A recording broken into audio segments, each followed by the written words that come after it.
नमस्कार दोस्तों, इन्फोटॉक्स के बहुत ही फ्रेश एपिसोड में आपका स्वागत है। तो चलिए शुरू करते हैं। यहाँ पर दोस्तों सबसे पहली अपडेट निकल कर आ रही है हैदराबाद तेलंगाना से, जहाँ पर तेलंगाना गवर्नमेंट की तरफ से तेलंगाना की कैपिटल सिटी हैदराबाद में ड्रिंकिंग वाटर की फ्यूचर नीड्स को पूरा करने के लिए 1450 करोड़ के एक वाटर ड्राफ्ट प्रोजेक्ट को ग्रीन सिग्नल दे दिया गया है। बेसिकली हैदराबाद सिटी की जो करंट वाटर नीड्स है उसको कृष्णा रिवर के थ्रू नागार्जुन सागर प्रोजेक्ट के अंतर्गत AMPR इरिगेशन कैनाल से पूरा किया जाता है। लेकिन समर सीजन के दौरान इस नागार्जुन रिजर्वियर में वाटर लेवल काफी लो और मिनिमम लेवल से नीचे चला जाता है, जिस कारण हैदराबाद सिटी की वाटर नीड्स पार्शली कंप्लीट होती हैं। क्योंकि वाटर लेवल लो होने के कारण इस इरिगेशन कैनाल से पानी निकालना मुश्किल हो जाता है और इसी को देखते हुए तेलंगाना गवर्नमेंट ने डिसाइड किया है कि वो हैदराबाद सिटी की फुल ईयर वाटर नीड्स को पूरा करने के लिए नागार्जुन रिजर्वियर के पास सिचुएटेड सुनकीचाला बैराज पर वाटर ड्रैग करेंगे, जिससे कि समर हो या विंटर हो, हर सीजन में हैदराबाद सिटी की वाटर नीड्स इजीली पूरी हो पाएंगी। And for this reason Telangana government ने इस वाटर प्रोजेक्ट को ग्रीन सिग्नल दे दिया है। इस प्रोजेक्ट के लिए जो 1450 करोड़ रुपए का बजट रखा गया है उसमें से 925 करोड़ रुपए सुनकीचाला में एक वाटर पंपिंग स्टेशन के कंस्ट्रक्शन के लिए यूटिलाइज किए जाएंगे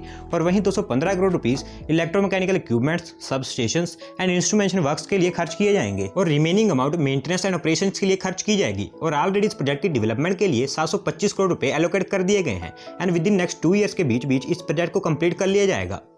यहाँ पर दोस्तों अगली अपडेट निकल कर आ रही है इंडिया यूएस बायलैटरल रिलेशंस को लेकर, जहाँ पर Indo US science and technology forum IUSSTF, जो कि गवर्नमेंट ऑफ इंडिया के department of science and the US department of states के द्वारा फंडेड एक बायलैटरल ऑर्गेनाइजेशन है, उन्होंने दोनों देशों के बीच आर्टिफिशियल इंटेलिजेंस सेक्टर में कोऑपरेशन के लिए US India artificial intelligence initiative launch कर दिया है। बेसिकली इस इनिशिएटिव के अकॉर्डिंग दोनों कंट्रीज उन क्रिटिकल एरियाज जिनको ये प्रायोरिटी देती हैं उस पर artificial intelligence cooperation and special focus किया जाएगा। और इस इनिशिएटिव का मेन मोटिव यही है। इस इनिशिएटिव के अंतर्गत bilateral AI research and development collaboration से related opportunities, challenges and barriers पर डिस्कशंस की जाएंगी और साथ ही साथ AI workforce and AI innovations को इनेबल करने के लिए दोनों कंट्रीज के बीच आइडिया शेयर की जाएंगे। सिंपली ये इनिशिएटिव दोनों कंट्रीज के बीच आर्टिफिशियल इंटेलिजेंस रिलेटेड कोऑपरेशन में एक प्लेटफॉर्म बनेगा। Currently Indian artificial intelligence market approximately $6.4 billion की वैल्यू रखता है, लेकिन इंडिया में इसका अनटैप्ड पोटेंशियल काफी ज्यादा है। इवन नास्कॉम की रिपोर्ट के अनुसार data and artificial intelligence Indian economy में 2025 तक 400 से 500 बिलियन डॉलर्स तक ऐड कर सकता है,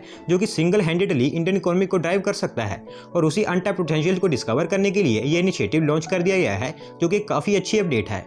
यहाँ पर दोस्तों अगली अपडेट निकल कर आ रही है state owned Indian oil company Indian Oil Corporation limited की तरफ से, जहां पर उन्होंने देश में ई मोबिलिटी को इनहांस करने और इलेक्ट्रिक व्हीकल्स की फास्टर अडॉप्शन के लिए इजरायली फर्म फिन एनर्जी के साथ एक एग्रीमेंट साइन कर लिया है। इस एग्रीमेंट के अंतर्गत ये दोनों कंपनीज इंडियन EV मार्केट के लिए लिथियम आयन बैटरीज की जगह new type of aluminium air batteries develop and manufacture करेंगी, जिसके लिए इन्होंने IOC Phinergy private limited नाम का एक जॉइंट वेंचर फॉर्म करना है। Basically Israeli firm Phinergy एक बहुत ही एडवांस स्टार्टअप कंपनी है जो hybrid lithium ion, aluminium air, metal air, metal ion and zinc air battery system develop करने में स्पेशलाइज्ड है। और हाल में मैंने आपको अपनी वीडियो में बताया था कि union road transport and highways minister Nitin Gadkari ji ने Indian automobile companies and startups को ये कहा है कि वो ई व्हीकल्स को प्रमोट करने के लिए लिथियम आयन बैटरीज की जगह new type of aluminium air and metal based batteries को डेवलप करे, क्योंकि करंटली वर्ल्ड की जो स्ट्रेटेजिक लिथियम रिजर्व्स हैं उन पर इंडिया का कोई कंट्रोल नहीं है, जिस कारण ई व्हीकल्स में यूज होने वाली लिथियम आयन बैटरीज को चाइना से इंपोर्ट करना पड़ता है। लेकिन अब Indian Oil Corporation Limited Israeli firm Phinergy के साथ मिलकर एल्यूमिनियम एयर बेस्ड बैटरीज,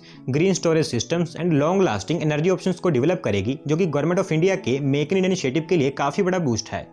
यहाँ पर दोस्तों अगली अपडेट निकल कर आ रही है हमारे मिनिस्टर ऑफ डिफेंस की तरफ से, जहां पर उन्होंने इंडियन डिफेंस फोर्सेस की पावर को और इनहांस करने के लिए 4960 million 2T anti tank guided missiles procure करने के लिए Indian defence company Bharat dynamics limited के साथ एक एग्रीमेंट साइन कर लिया है। इस एग्रीमेंट के अंतर्गत Bharat dynamics limited Indian defence forces के लिए in million 2T anti tank guided missiles को मैन्युफैक्चर एंड सप्लाई करेगी, जिसकी मैन्युफैक्चरिंग भारत डायनामिक्स लिमिटेड उनकी हैदराबाद फैसिलिटी में करेगी। और इस कॉन्ट्रैक्ट की टोटल वैल्यू 1188 करोड़ एस्टिमेट की गई है। Basically million 2T anti tank guided missiles France based defence company MBDA missile system का प्रोडक्ट है, जो कि 1850 मीटर तक की रेंज तक फायर कैपेसिटी रखता है। और ये missile already Indian defence forces के पास है, जिसे 2016 में मिनिस्टर डिफेंस ने भारत डायनामिक्स लिमिटेड से ही प्रोक्योर किया था, क्योंकि BDL ने France based MBDA missile systems की मैन्युफैक्चरिंग के लिए लाइसेंस लिया हुआ है। और अब इसी के अंतर्गत मिनिस्टर ऑफ डिफेंस ने इंडियन डिफेंस फोर्सेस के लिए दोबारा से इन मिसाइल्स को प्रोक्योर करने के लिए भारत डायनामिक्स लिमिटेड के साथ इस एग्रीमेंट को साइन कर लिया है।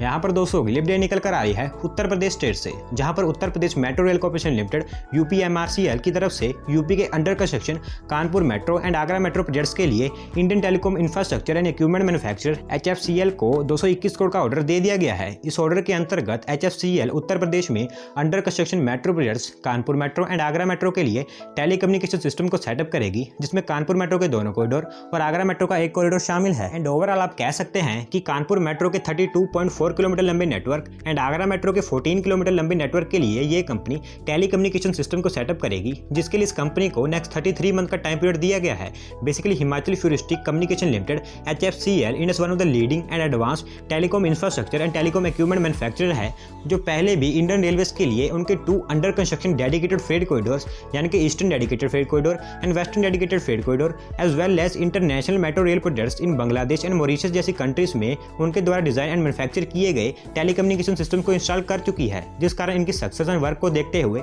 उत्तर प्रदेश मेट्रो रेल कॉर्पोरेशन लिमिटेड ने ये ऑर्डर इस कंपनी को दिया है। यहाँ पर दोस्तों अगली अपडेट निकल कर आ रही है हमारी Indian space research organisation ISRO की तरफ से, जहाँ पर इसरो ने देश में new space innovations and space technologies को प्रमोट करने के लिए 3 और स्पेस टेक सेंटर्स को लॉन्च कर दिया है। बेसिकली हमारी Indian space research organisation ISRO का प्लान था कि वो स्पेस सेक्टर के लिए न्यू टैलेंट्स को ग्रो करने और न्यू स्पेस इनोवेशंस को प्रमोट करने के लिए देश के 6 रीजन्स में एक स्पेस टेक सेंटर को सेटअप करेंगे, जिसमें से ऑलरेडी कुछ समय पहले ही इसरो ने 3 रीजन्स में एक स्पेस टेक सेंटर्स को लॉन्च कर दिया था, जिसमें से एक Jalandhar national institute of technology में, एक Agartala national institute of technology में और एक Tiruchirappalli national institute of technology में सेटअप किया गया था, जो अब फंक्शनल हो चुके हैं। और अब रिमेनिंग 3 रीजन्स में भी इसरो ने उनके 3 मोर स्पेस टेक सेंटर्स को लॉन्च कर दिया है, जिस कारण उनका 6 रीजन्स में एक स्पेस टेक सेंटर सेटअप करने का गोल कंप्लीट हो गया है। और अगर बात करें इन 3 न्यू स्पेस टेक सेंटर्स की, तो इसमें से एक सेंटर महाराष्ट्र के नागपुर NIT में सेटअप किया गया है, जो इंडियन वेस्टर्न रीजन में Gujarat, Maharashtra, Dadra and Nagar Haveli and Daman and Diu and Rajasthan इन सभी एरियाज के स्टूडेंट्स के लिए फोकल सेंटर होगा। और वहीं सेकंड स्पेस टेक सेंटर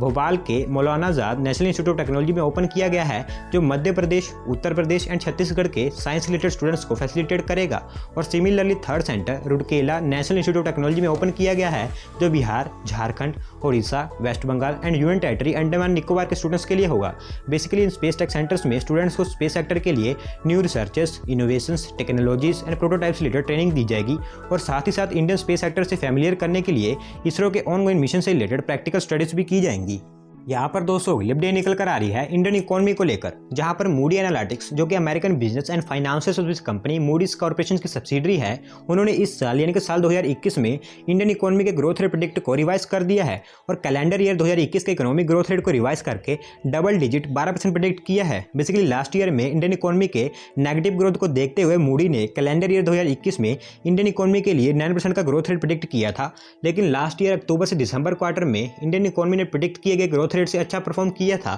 जो कि 0.4% निकल कर आया था, और उसको देखते हुए मूडी ने उनकी 9% के ग्रोथ रेट को रिवाइज करके 12% तक कर दिया है। मूडी एनालिटिक्स की रिपोर्ट्स के अनुसार इस साल इंडिया में private consumption and non residential investment grow होगी, और लॉकडाउन रिस्ट्रिक्शंस इजी होने के कारण डोमेस्टिक एंड एक्सटर्नल डिमांड भी ग्रो होगी, क्योंकि बिजनेस दोबारा से खुलने लगे हैं। बेसिकली अगर आप मेरी वीडियोस डेली देखते हो तो आपको पता होगा कि मैंने इंडियन इकोनॉमी से रिलेटेड जितनी भी अपडेट्स कवर करी हैं, उन सब में इंडियन इकोनॉमी के लिए सभी ऑर्गेनाइजेशंस एंड एजेंसीज की तरफ से डबल डिजिट ग्रोथ प्रेडिक्ट किया गया है, जिसमें से organisation for economic cooperation and development OECD ने फाइनेंशियल ईयर 2021-22 में 12.6% का ग्रोथ रेट प्रेडिक्ट किया है। रिजर्व बैंक ऑफ इंडिया ने 10.5% का ग्रोथ रेट प्रेडिक्ट किया है, और वहीं द इकोनॉमिक सर्वे ने 11% का ग्रोथ रेट प्रेडिक्ट किया है। और यहाँ पर एक बात और है कि मूडी ने ये प्रेडिक्शन कैलेंडर ईयर के लिए किया है, जबकि बाकी सभी प्रेडिक्शन फाइनेंशियल ईयर के लिए किए गई हैं। और इसके अकॉर्डिंग अगर आप मूडी का फाइनेंशियल ईयर का एस्टिमेट लगाओगे तो वो ऑब्वियसली ज़्यादा आएगा, क्योंकि इंडियन इकोनॉमी के रिवाइवल के लिए काफ़ी अच्छी अपडेट है।